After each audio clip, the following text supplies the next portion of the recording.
kita jangan sampai punya mentalitas hanya fokus sama keuntungan diri sendiri. Ingat, jangan nyimpen kesalahan orang lain.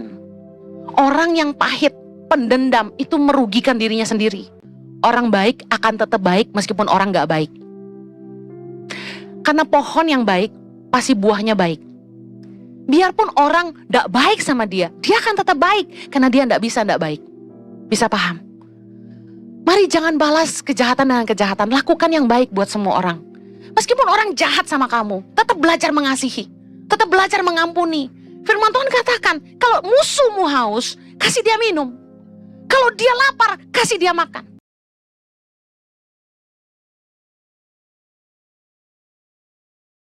Shalom. Dan hari ini saya khotbah tentang nilai kasih dalam hubungan. Ada 5 nilai kasih dalam hubungan. Yang pertama, ketulusan. Yang kedua, penghargaan. Yang ketiga, kesetiaan. Yang keempat, pengorbanan. Dan yang kelima, pengampunan.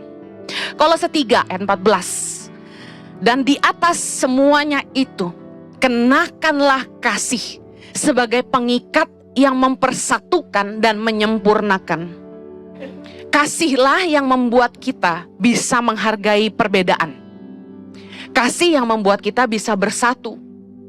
Despite of kekurangan, perbedaan pandangan, beda latar belakang, beda warna kulit, kita semua bisa sama-sama karena kasih. Amen.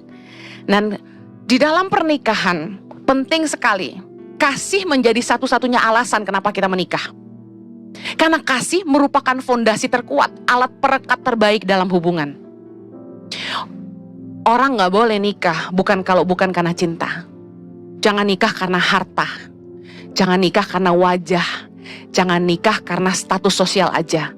Menikahlah karena Anda menemukan orang yang Anda cinta. Katakan amin. Bu Heni, kalau gak ketemu gimana? Gak usah nikah. Karena nikah karena cinta aja, itu pergumulannya luar biasa. Apalagi kalau gak nikah karena cinta. Saya akan khotbah tentang pengorbanan dan pengampunan sebagai salah satu nilai kasih dalam hubungan. Pengorbanan Kristus adalah bukti kasih Allah dalam hidup kita. Amen. Yohanes 3 ayat 16. Karena begitu besar kasih Allah akan dunia ini, sehingga ia telah mengaruniakan anaknya yang tunggal, supaya setiap orang yang percaya kepadanya tidak binasa, melainkan beroleh hidup yang kekal. Tanda kasih Tuhan dalam hidup kita adalah Dia mengaruniakan, Dia memberikan anaknya yang tunggal, Dia memberikan yang terbaik dalam hidupnya bagi kita. Tanda orang mengasihi, Dia memberi. Katakan amin. Tanda kasih yang kedua, kenapa Bapa memberikan Yesus bagi kita? Untuk menebus dosa kita. Tanda kasih yang kedua adalah orang mau mengampuni. Jadi dalam hubungan ada kasih akan terbukti ketika orang berani berkorban, mau memberi. Tanda kasih itu memberi. Cara orang mengasihi itu berbeda-beda, tapi orang yang mengasihi pasti dia memberi. Saya termasuk orang yang hobi ngasih hadiah. Gift saya adalah kemurahan hati. Karunia dari Tuhan adalah kemurahan hati, makanya dipercayakannya nolong orang miskin. Nah, setiap kali saya pergi kemanapun, ke luar negeri, keluar kota, tidak pernah tidak bawa pulang oleh-oleh. Kadang-kadang kesel sama diri sendiri. Karena apa? Seringkali persembahan kasih yang saya peroleh dari pelayanan itu habis bahkan kurang buat beli oleh-oleh. Ke Israel aja contohnya. Persembahan kasih saya habis cuma buat beli oleh-oleh. Bahkan kadang-kadang kurang, saya harus nombok. Tiap kali berangkat, saya sudah dalam hati gini. Kan ke Israel itu 1 tahun bisa 3-4 kali. Jadi saya bilang sama suami saya, kali ini gak usah beli oleh-oleh ya. Kan kemarin bulan lalu baru pergi gitu. Baru bagi-bagi oleh-oleh. Tapi gak bisa. Begitu berangkat tetap beli. Karena lihat ini ingat, si Rike doyan korma loh. Jalan dikit, si itu suka wine manis loh. Jadi aduh, selalu ingat orang-orang yang saya kasihi. Jadi gak pernah gak bawa pulang oleh-oleh. Anak-anak asrama dulu cuma berapa? 6 pertama-tama. Sekarang 76. Januari nambah lagi. Setiap kali ulang tahun kan mama harus kasih kado, mama kan. Dari yayasan kan beda. Jadi dulu kalau ulang tahun saya ngasih angpau. Angpau full price angpaunya. Anak makin banyak, makin berat saudara. 1 bulan yang ulang tahun bisa 5. Bulan berapa tuh ya saya babak belur. Soalnya staf ulang tahun, anak-anak ulang tahun. Sampai ada yang saya pura-pura merem gak kasih angpau lagi. Habis banyak banget. Nah, orang kalau mengasihi gak mungkin gak memberi. Tadi suami saya khotbah juga. Kita tuh gak janjian. Dia siapin khotbah sendiri, saya siapin khotbah sendiri. Tapi isi khotbahnya bisa sama. Di khotbah ini juga tadi. Suami saya bilang gini, orang bisa memberi tanpa kasih. Misalnya kita ngasih tips ke tukang sampah, kan kita gak mengasihi dia, kita kasih aja, betul gak? Orang bisa memberi tanpa kasih, tapi orang gak mungkin mengasihi tanpa memberi. Tanda orang mengasihi itu dia biasanya kasih hadiah, kasih uang, kasih waktu, kasih perhatian, kasih pelayanan, tenaga, sentuhan, pelukan, pujian. Bahasa kasih tiap orang beda. Nah, kalau orang mau mengasihi, dia pasti mau berkorban. Masih ingat ketika Anda jatuh cinta pertama kali, siapa yang pernah jatuh cinta? Angkat tangan. Supaya saya nggak ngomong sama orang yang nggak ngerti apa-apa gitu. Sedikit. Hah? Saya mau tanya sekali lagi, jangan malu-malu dong, jangan ada dusta di antara kita. Siapa di sini yang pernah jatuh cinta? Angkat tangan. Ada yang belum loh. Perawan ting-ting Eka. Saya kasih tahu, waktu kita jatuh cinta, kita korbanin waktu, pulsa HP, ada amin. Kita tidur begadang. Saya ingat dulu kalau pacaran, telepon tuh bisa jam-jaman, padahal udah ngantuk. Benar gak? Tapi gak mau dimatiin teleponnya. Ada aja bahan omongannya. Padahal pulsa kan jalan terus, gak kayak zaman sekarang. Kan antar Telkomsel ada free data apa tuh buat pulsa telepon gitu ya. Zaman sekarang, zaman dulu kan enggak, bos. Dulu pernah ada cowok naksir saya, bukan Pak Jojo. Saya di Australia, dia di Indonesia. Dia telepon saya tiap pagi, nemenin saya naik bus ke sekolah. Tinggal di Australia kan kita naik bus gitu. Perjalanan dari tempat saya tinggal di Kings Grove, saya sekolah di New South Wales Uni waktu itu di daerah Kingsford ya, kalau tahu Australia Sydney, itu 45 menit kurang lebih. Jadi selama itulah dia nemenin saya di bus dengan telepon. Ini cowok naksir saya sampai sedahsyat itu. Mamanya bayar tagihan telepon 7 juta zaman itu. Tiba-tiba mamanya datang ke Sydney pengen lihat nih cewek yang bikin anak gua telepon tiap hari, ini siapa gitu. Begitu datang ternyata ceweknya punya pacar. Pacarnya Jojo. Dimarahin anaknya habis-habisan. Ngapain kamu teleponin pacar orang? Ya kalau saya mah seneng-seneng aja ditemenin ke sekolah ya kan. Tapi orang tuh kalau cinta rela berkorban, bayar pulsa mahal, nggak tidur sampai subuh. Siapa di sini kalau pacaran sampai subuh? Apalagi pulsa gratis. Tadi Jojo khotbah juga ambil ilustrasi tentang telepon. Saya jadi ingat gitu. Kita kalau mau matiin telepon, kamu matiin duluan deh. Enggak, kamu aja. Enggak, kamu yang matiin gitu ya. Ingat gak? Gelebay banget ya kan? Satu-satunya pacar saya yang nelepon saya gak lama tuh cuma Jojo loh.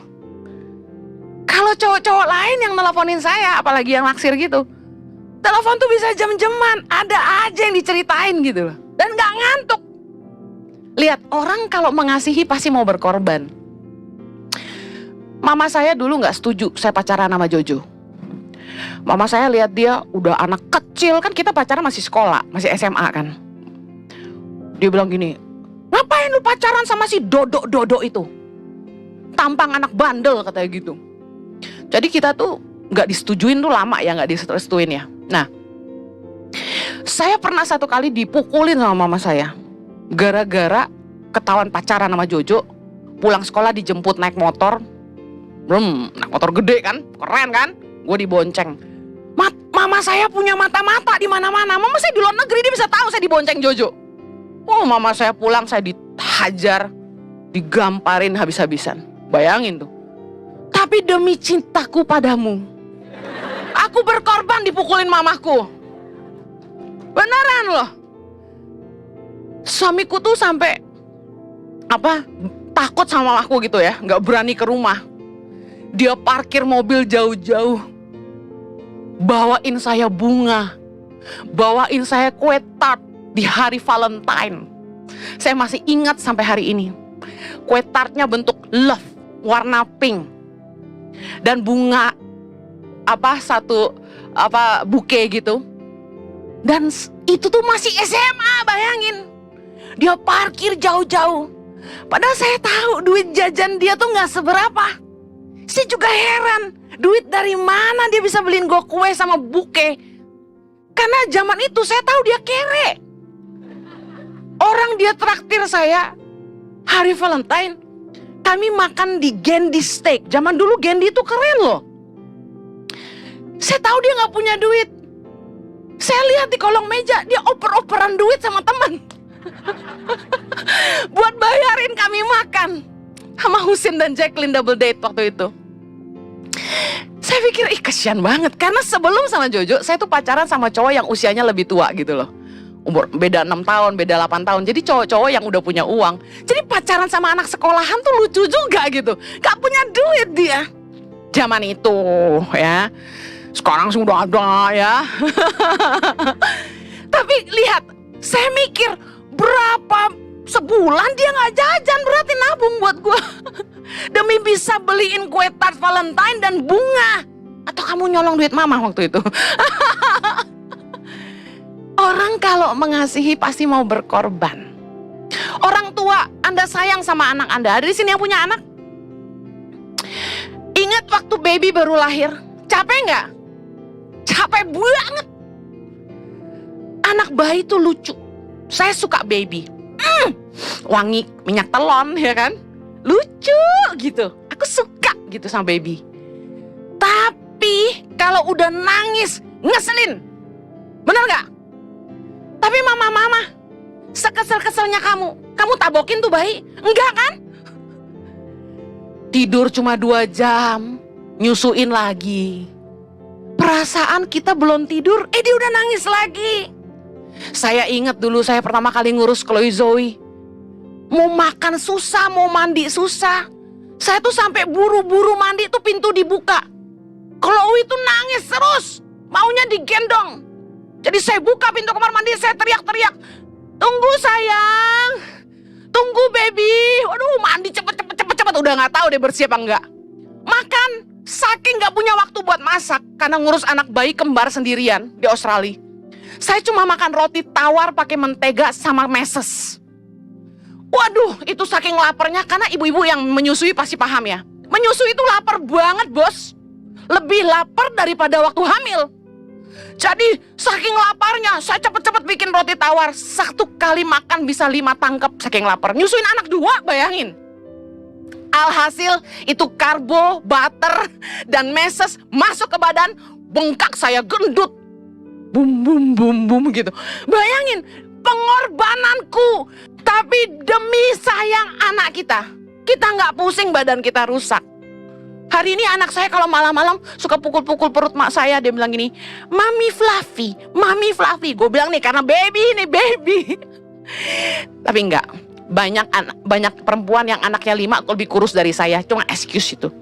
Ini nasi bebek, nasi goreng kambing dan teman-temannya. Haleluya. Orang kalau mengasihi pasti mau berkorban. Nah saya herannya gini, waktu pacaran berkorban habis-habisan. Tapi ketika menikah, kok hitung-hitungan? Aku capek, kamu gak bantuin aku gitu ya. Kalau dulu waktu pacaran, capek saya? Enggak gitu. Mari belajar mengasihi. Yesus berkorban karena kasihnya kepada kita. Efesus 5 ayat 2. Dan hiduplah di dalam kasih, sebagaimana Kristus Yesus juga telah mengasihi kamu dan telah menyerahkan dirinya untuk kita sebagai persembahan dan korban yang harum bagi Allah. Kasih itu mau berkorban, bukan ngorbanin yang lain. Katakan amin.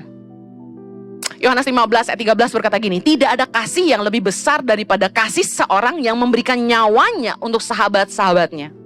Orang kalau punya kasih, dia bisa ngorbanin kepentingan dirinya sendiri buat kepentingan orang banyak. Dalam berkomunitas, dalam hubungan, kita harus menjadi simbiosis mutualisme, bahasa biologinya. Yang artinya, di dalam hubungan komunitas, kita harus saling menguntungkan, saling jadi berkat, bukan simbiosis parasitisme, yang artinya jadi benalu di sebuah komunitas. Orang harusnya mau berkorban kalau dia punya kasih, bukan mengorbankan yang lain. Kalau kita nggak mau berkorban, kita akan jadi parasit, cuma cari keuntungan diri sendiri. Contoh, ada orang-orang yang dalam hubungan hanya mau mengambil dan tidak mau memberi. Contoh, kalau ada acara makan-makan, pesta-pesta, datang gak bawa apa-apa, tapi pulang babungkus. Bahasa orang Manado. Ada yang gitu? Bahkan udah siap Tupperware. Satu kali kakak saya menikah. Kami tunangan di hari yang sama. Kami tunangan, kakak saya menikah. Tahun 2009 ya. Tahun berapa ya Jo? Lupa aku. 2001 ya, kayaknya ya. Anyway, it was so long time ago.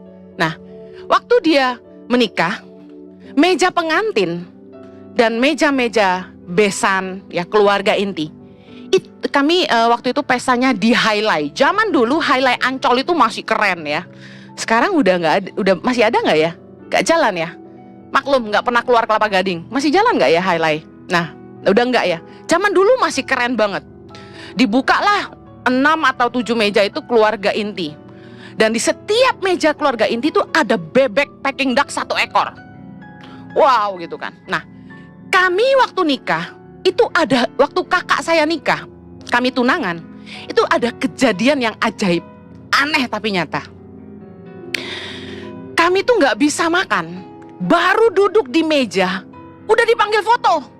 Baru mau nyuapin nasi, udah dipanggil foto. Jadi pesta itu megah, makanan berlimpah. Bayangin setiap meja aja 1 ekor bebek. Tapi kami nggak makan sepotong pun, kakinya aja nggak. Karena baru duduk dipanggil foto, Tapi ketika kami selesai foto dan balik ke meja, apa yang terjadi? Bebeknya hilang. Serius, bayangin. Dan yang mengagetkan gini, itu yang datang pesta bawa Tupperware. Ada orang-orang yang udah siap plastik di tasnya, siap bungkus. Katakanlah dia ngambil berapa potong bebek, pasti masih ada bekasnya ya kan. Ini enggak, 1 ekor gone by gone. Apa yang terjadi? Ini kejadian benar-benar langka. Malam itu pesta selesai, kurang lebih jam 10:30 malam. Jam 11 malam kami kelaparan. Saya, Jojo, kakak saya dan istrinya, calon pengantin baru itu kelaparan karena kami belum makan. Akhirnya kami pergi makan nasi Padang di Gunung Sahari. Yang lebih mengenaskan karena sudah malam, Padang itu udah gak ada apa-apa. Rendang aja gak ada. Mana ada Padang gak ada rendang coba. Jadi malam itu kami cuma makan perkedel, wah pokoknya merana lah. Tahu gara-gara apa? Kakak saya itu sebelum nikah pernah bercanda sama calon istrinya waktu itu. Cak, nama istrinya Lisa, panggilnya Ica. Nanti kita kalau kawin jangan mahal-mahal ya, pestanya di restoran Padang aja, dia bilang gitu. Beneran loh, terjadi sesuai perkataanmu. Jangan main-main, jangan suka ngomong sembarangan. Pestanya mewah, bebek segala ada, kita gak makan. Gara-gara ucapan dia malam itu kita benar-benar makan Padang. Tapi saya lihat orang yang jadi benalu, parasit, datang tuh cuma buat ngambil. Datang gak bawa apa-apa, pulang babungkus. Orang-orang yang mentalnya parasit, jadi benalu, itu selalu maunya enaknya aja. Datang ke sebuah komunitas, kalau gak suka dia pergi. Cuma mau enaknya, gak ada nilai pengorbanannya. Contoh, waktu kita mulai gereja ICI, orang-orang mulai komentar, AC-nya panas katanya. Saya dikasih tahu sama salah satu teman yang datang ke ICI juga, temen gua dia bilang, suaminya cerita, istrinya nggak mau ke gereja ICI, suaminya mau, suaminya suka sama lo katanya, istrinya mau pindah gereja aja. Lu tahu nggak gara-gara apa? Gara-gara apa? Saya tanya. AC-nya panas. Saya mau tanya, AC-nya panas nggak sayang? Nah, dia kepanasan. Ibadah jam 10 sama jam 12 itu kan paling rame. Ya, kadang-kadang sampai tumpah gitu, sampai di luar-luar. AC-nya mungkin jadi berasa panas karena kebanyakan orang ya, bisa paham ya. Bayangin, harusnya kapasitas 750 diisi 800-an ruangan ini. Jadi panas. Nah, dia bilang, di sini panas, aku mau ke gereja lain. Jadi dia turun ke bawah. Suaminya tetap di sini. Nah, saya lihat orang yang nggak mau berkorban pasti nggak akan stay. Maunya enaknya aja. Kalau kita mau jadi komunitas yang saling menguntungkan, harusnya kalau di satu tempat itu ada masalah, kita jangan mau enaknya aja dong. Pikirin apa yang kita bisa kontribusi di situ. Coba tanya sama saya, Bu Heni, kenapa emang AC-nya nggak ditambahin dayanya? Tahu nggak saudara, ada masalah di gereja kita ini. Kapasitas AC-nya, dayanya itu keberatan karena AC banyak, lighting dan sebagainya. Akibatnya, kalau AC backstage di ruangan pastoral dan ruangan worship leader, musician tidak dimatikan AC-nya di ibadah jam 2, yang kedua dan ibadah ketiga, AC itu jadi ngedrop, jadi panas. Jadi yang berkorban adalah kami. Ruangan saya panas. Ibadah kedua dan ibadah ketiga, termasuk ruang pemusik. Nah, harusnya jemaat yang memang merasa kurang nyaman, panas, tanya dong, Bu Heni kenapa nggak dinaikin dayanya? Saya akan jawab, boleh bantu nggak? Biaya naikin daya 400-an juta, boleh bantu? Nah, orang kalau bermental datang untuk jadi berkat, dia peduli, dia mau berkorban, nabur dong. Ada yang komentar, sound systemnya nggak bagus, beliin dong. Sih, orang kalau mengasihi itu berkorban. Sama dalam pernikahan, kalau nggak mau berkorban, mau enaknya aja nggak heran. Nikah sebentar cerai, nggak mau bayar harga. Saya sama Jojo berapa kali menyaksikan orang nikah baru berapa bulan bercerai. Saya bilang, sayang amat, tahu gitu jangan kawin, ngapain ganti status jadi janda, mendingan jomblo daripada janda. Makanya jangan sembarangan nikah. Orang kalau mengasihi pasti mau berkorban. Ada lagi, masuk ke komunitas untuk cari koneksi. Kenapa butuh koneksi? Buat jualan asuransi. Nah, di sini siapa yang jualan asuransi, angkat tangan? Nggak ngaku. Padahal kalau Anda angkat tangan, mungkin jemaat jadi tahu loh Anda jualan asuransi. Kalau mereka butuh, mereka beli. Ayo angkat tangan yang jualan asuransi. Nggak mau juga. Saya mendapati khotbah-khotbah saya tentang asuransi dipakai buat jualan. Jangan lupa komisinya dibagi ya. Nah, ada teman satu kali, dia ikut komsel berbagai gereja. Gereja A, dia ikut komselnya. Gereja B, dia ikut komselnya. Dia ikut berbagai komunitas. Tapi mentalitasnya mau cari keuntungan diri sendiri, bukan mau berkorban. Kenapa dia masuk ke sebanyak komunitas? Supaya punya koneksi banyak buat jualan asuransi. Ini nggak tulus. Kalau kita mengasihi, orang itu gini loh, teman sakit, masuk rumah sakit, biarpun dia nggak beli asuransi sama kita, kita kunjungin dong ke rumah sakit. Kita beliin obat kek, kita antar buah kek. Jangan kita nggak punya kasih jualan asuransi. Saya kasih tahu ya, siapa di sini yang belum punya asuransi? Angkat tangan? Nggak ada? Semua udah punya asuransi. Satu kali Tuhan kasih saya hikmat gini, beli asuransi itu seperti cari istri. Kenapa? Asuransi paling kita butuhkan di masa tua. Kita butuh asuransi itu justru di saat badan kita udah mulai butuh direparasi. Nah, jangan beli asuransi sama orang yang gak akan bersama-sama terus sama kamu sampai tua. Karena begitu kamu tua dan kamu butuh klaim asuransi, kamu mau cari dia kemana? Satu kali, saya punya teman yang nawarin saya asuransi. Karena kami berteman ya, saya pikir kasihan, ya udah saya beli aja sama dia. Apa yang terjadi? Kurang lebih tahun lalu, atau awal tahun ini ya, ibu masuk rumah sakit. Awal tahun ini ya, saya tiba-tiba ngedrop, asam lambung naik, diare luar biasa, lemes, akhirnya saya dilarikan ke rumah sakit. Nah waktu itu suami saya nggak ada, jadi saya sendirian, ditemenin staf satu. Saya telepon, bisa tolong ke rumah sakit nggak? Aku masuk rumah sakit nih, saya di IGD. Saya pikir biar dia bantu urus-urus gitu loh, biar kita bisa klaim asuransi. Dia jawab saya apa? Isi aja formnya, nanti tinggal reimburse. Saya kaget, hah? Asuransi yang kita beli sama dia tuh gak sedikit, tapi dia perlakukan saya seperti itu. Saya bilang, saya posisinya di IGD, saya terkapar di tempat tidur, bagaimana kamu expect saya isi form asuransi?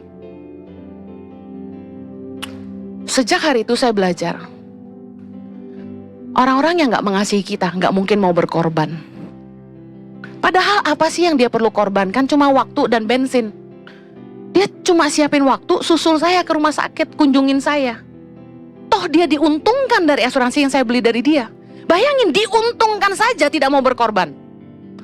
Ingat baik, kita jangan sampai punya mentalitas hanya fokus sama keuntungan diri sendiri. 1 Korintus 13 ayat 5 tentang kasih bicara gini, kasih tidak mencari keuntungan diri sendiri. Kasih itu mikirin kepentingan orang banyak, bukan kepentingan dirinya aja. Saya sama suami saya, karena mengasihi Tuhan, kami mau berkorban. Kami menolong anak-anak di seluruh Indonesia, ke pedalaman 17 tahun. Nggak digaji. Orang zaman sekarang nggak digaji mau nggak kerja? Mana mau? Ada yang DM, kalau mau jadi guru pedalaman Tangan Pengharapan, boleh tahu gajinya berapa? Kerja belum nanya gaji. Daftar dulu, nanti interview boleh nanya gajinya berapa. Ini udah DM dulu sebelum nge-apply, gajinya berapa. Kami 17 tahun mengurus Tangan Pengharapan dari nol, tidak digaji. Kami lakukan karena kami mengasihi Tuhan. Kami menjawab panggilan Tuhan untuk Indonesia. Anda harus tahu ke pedalaman itu nggak nyaman. Gak ada enak-enaknya, capek. Malaria, suami saya pergi ke pedalaman Halmahera. Tiba-tiba telepon saya, dia udah dirawat di rumah sakit, kena malaria. Dia bantu saya buka center di Kaimana. Itu ombaknya luar biasa. Suami saya gak bisa dihubungi kurang lebih 20 jam. Saya panik, saya telepon terus gak bisa. Saya bilang, saya telepon staf saya, Bapak di mana? Bapak di perjalanan, Bu. Baru habis survei, Bu, mau kembali ke kota, ke Kaimana. Loh, ini ditelepon dari tadi nggak bisa. Ternyata apa yang terjadi? Kapalnya karam, diterjang ombak, diterjang badai. Pak Jojo terdampar di pulau yang tidak ada signal. Bayangin, saya udah cerita berkali-kali, saya ini nggak jago berenang. Gaya katak saya aja, itu gaya katak-katakan, kepala di atas. Suami saya jago berenang, saya nggak jago berenang. Tapi tiap kali saya ke pedalaman, ombak besar menghantam kapal. Saya pergi aja tuh, saya nggak takut mati. Karena kita mengasihi bangsa ini. Saya peduli sama masa depan Indonesia. Anda pikir, 10-15 tahun dari sekarang, kalau nggak ada lagi pemimpin, calon-calon pemimpin masa depan Indonesia, yang dari orang-orang percaya, bangsa ini mau jadi apa? Gereja-gereja nggak mau investasi. Daerah-daerah Kristen paling miskin. Anak-anak Kristen yang paling banyak nggak sekolah tinggi. Kita kalau nggak mau investasi 15 tahun ke depan, masih ada nggak calon-calon pemimpin yang Kristen? Saya tanya. Berat. Saya dulu dimarahin sama mama saya, sama keluarga saya. Ngapain kamu ngurusin anak orang? Ngapain kamu nyekolahin anak orang? Bukan itu yang saya lihat. Yang saya tahu Tuhan punya rencana buat bangsa ini. Amen. Kalau Tuhan bilang sama saya, Henny lahirkan 1000 pemimpin bagi Indonesia, saya percaya itu gitu loh. Indonesia butuh pemimpin yang takut akan Tuhan, mencintai rakyat, cerdas dan berintegritas. Amen. Pemimpin-pemimpin yang gak cuma mikirin perutnya sendiri. Pemimpin-pemimpin yang mengasihi bangsa ini, sehingga dia mau berkorban buat bangsa ini, gak cuma mikirin kepentingannya sendiri. Apa yang terjadi dengan bangsa kita? Coba buka mata. Orang-orang yang hanya menggemukkan dirinya sendiri, membuat daerah itu gak maju. Saya mikir, apa sih sebenarnya masalah di bangsa ini? Masalah di bangsa ini adalah pemimpin-pemimpin daerahnya harus takut Tuhan, harus cinta rakyat, harus cerdas dan berintegritas. Amen. Kita cuma punya 38 provinsi hari ini. Kalau Tuhan suruh lahirkan 1000 pemimpin, saya percaya, masa sih gak ada 30 dari 1000? Yang mau berjuang bersama-sama saya, katakan amin. Mari kalau kita punya kasih buat bangsa ini, kita gak mikirin diri kita sendiri. Orang tuh kebanyakan kerja, cari uang, hanya untuk memperkaya dirinya sendiri. Pernah gak ada pikir apa yang Anda bisa lakukan buat menolong orang-orang di sekitar Anda? Pernah gak Anda berpikir apa yang saya harus lakukan supaya bisa bikin kota saya lebih baik, bangsa saya lebih baik, orang-orang di sekitar kita lebih baik? Saya selalu berpikir begini, kalau saya sampai gak ada, apa yang terjadi dengan anak-anak di Tangan Pengharapan? Anda pikir saya keluar negeri, saya menikmati? Jemaat selalu ada di hati saya. Saya bilang sama suami saya gak mau pergi lama-lama. Saya cinta sama gereja ini. Kalau orang gak punya kasih, pasti cuma mikirin diri sendiri.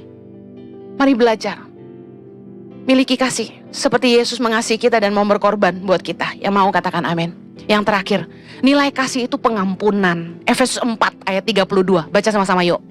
Tetapi hendaklah kamu ramah seorang terhadap yang lain, penuh kasih mesra dan saling mengampuni, sebagaimana Allah di dalam Kristus telah mengampuni kamu.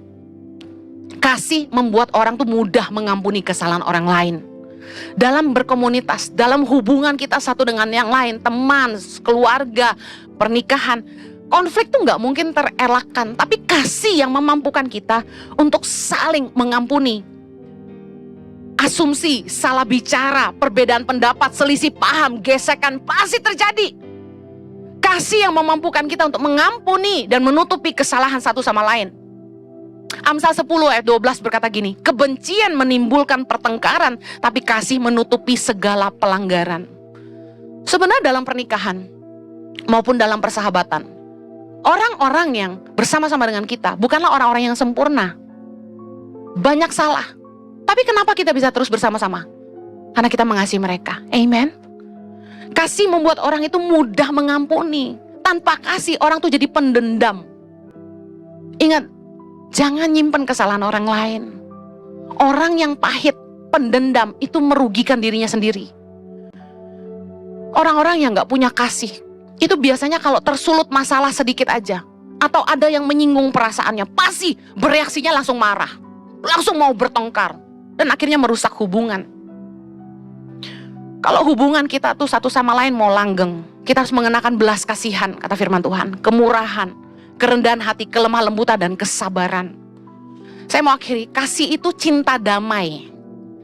Kasih itu gak membalas kejahatan dengan kejahatan. Kita baca sama-sama, Roma 12 ayat 17. 3, 2, 1. Janganlah membalas kejahatan dengan kejahatan. Lakukanlah apa yang baik bagi semua orang, sedapat-dapatnya. Kalau hal itu bergantung padamu, hiduplah dalam perdamaian dengan semua orang. Saudaraku yang terkasih, janganlah kamu sendiri menuntut pembalasan, tapi berilah tempat kepada murka Allah. Sebab ada tertulis, pembalasan itu adalah hakku.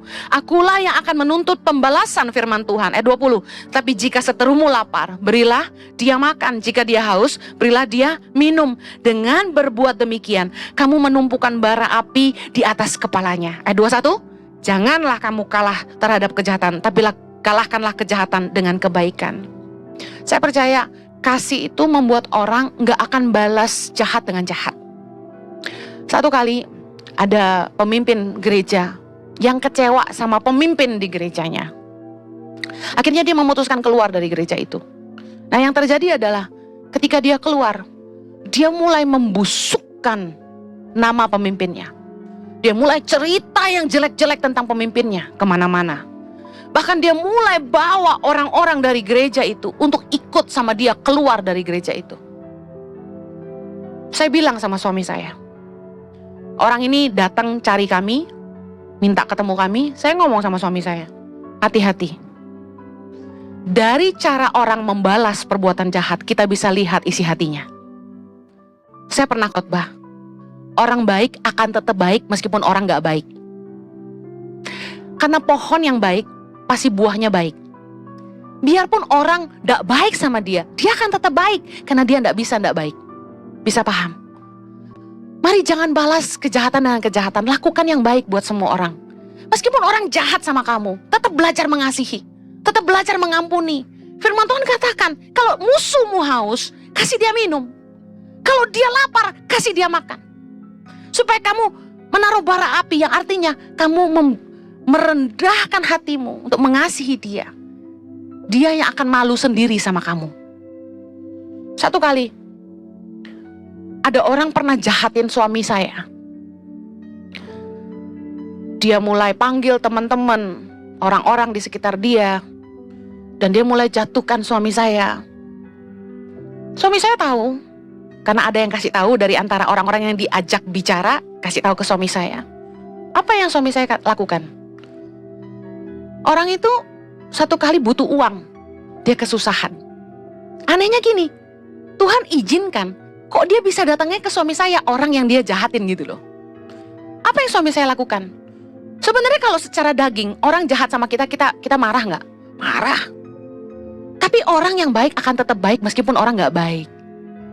Orang kalau punya kasih, dia akan tetap mengasihi meskipun orang membenci. Suami saya bantu dia. Dia bilang, sorry aku butuh uang. Aku gak punya uang, bisa bantu gak? Suami saya bantu. Suami saya tabur. Anda kalau mau lihat hatimu, seperti apa? Coba lihat, waktu orang gak baik sama kamu, kamu tetap baik gak sama dia? Kalau Anda balas kejahatan dengan kejahatan, Anda gak punya kasih. Kalau suamimu selingkuh, lalu Anda bilang gini, ya udah, gue juga bisa balas selingkuh. Emang cuma dia doang yang bisa selingkuh? Berarti Anda balas jahat dengan jahat. Anda tidak punya kasih. Tapi kalau Anda punya kasih, Anda mengampuni. Sakit Bu Heni, I know. Kita disakiti, kita pasti sedih, kita terluka. Saya belajar mengampuni orang tua saya. Saya mengampuni papa saya. Dan saya mengasihi papa saya. Papa yang gak pernah bertanggung jawab atas hidup saya, yang tidak membesarkan saya, tidak menafkahi saya, tidak jadi teladan dalam hidup saya. Tapi saya mengasihi papa saya. Gimana pun salahnya orang tua saya sama saya gak bisa benci sama mereka. Kadang-kadang kayak gak masuk akal. Harusnya orang tua udah telantarin kita tuh marah sama mereka, betul gak? Kita gak mau urus mereka di masa tua. Tapi saya gak bisa. Gak ada benci, gak ada dendam di hati saya. Saya ingat yang mereka lakukan, tapi saya gak bisa marah sama mereka. Yang ada di hati saya mengasihi orang tua saya. Makanya saya ngerti ayat ini. Kalau Anda punya kasih, Anda gak mungkin bisa membenci. It's impossible to hate someone when you love them. Sama dalam hubungan pernikahan. Konflik-konflik yang terjadi. Suami istri saling melukai, tapi tidak membuat kita berhenti saling mencintai. Saya ingat waktu saya pacaran sama Jojo, kami bolak-balik putus. Tiap kali berantem tuh kayak, ya udah, kita putus aja. Ya udah. Tapi nggak pernah putus. Sebenarnya tuh kita udah saling nggak tahan satu sama lain. I nggak tahan sama you nggak tahan sama I. Tapi you cinta I dan I cinta you. Kita cinta-cintaan. Cinta mati, I love you. Cinta mati itu artinya cinta sampai mati gitu loh. Amen. Saya percaya ada di sini orang-orang yang dimampukan Tuhan. Saya nggak tahu apa yang Anda alami. Tapi malam hari ini, sore hari ini, berdoa yuk, minta kasih Tuhan membaharui hatimu. Memampukan kamu untuk mengampuni lagi dan mengasihi lagi. Yang mau katakan amin.